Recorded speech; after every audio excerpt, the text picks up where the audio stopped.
Plus d'1 millier de malades sous respirateur artificiel. Les hôpitaux italiens sont submergés par un flux ininterrompu de patients en urgence vitale. Mais il manque de lits, de matériel, de médicaments et même de personnel. Partout dans le pays, les médecins prient les Italiens de ne pas sortir de chez eux. La situation est très grave. J'ai perdu un ami de 59 ans. Je vous en prie, aidez-nous à vous aider. Croyez-moi, c'est tout sauf une simple grippe. C'est très dur pour nous les médecins. En restant à la maison, vous limiterez la contagion et vous nous permettrez de secourir le plus de personnes possible.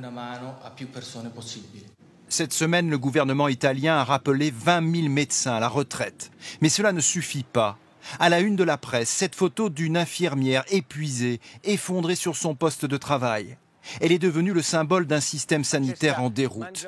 L'auteur du cliché, ce médecin, lance en direct à la télévision un appel à l'aide.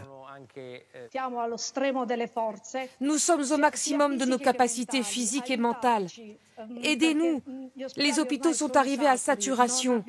Nous ne pouvons plus répondre à cette urgence. Et si dans les hôpitaux italiens l'inquiétude est si forte, c'est aussi parce qu'ils voient maintenant arriver des malades âgés seulement de 40 à 45 ans. Ils croyaient que leur jeune âge leur permettrait de résister seuls, mais quand ils arrivent ici, leur état de santé est très sérieux.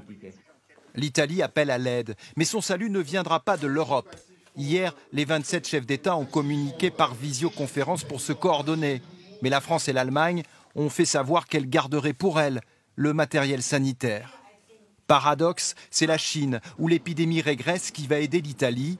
Pékin va lui envoyer 1 millier de respirateurs artificiels et 2 millions de masques.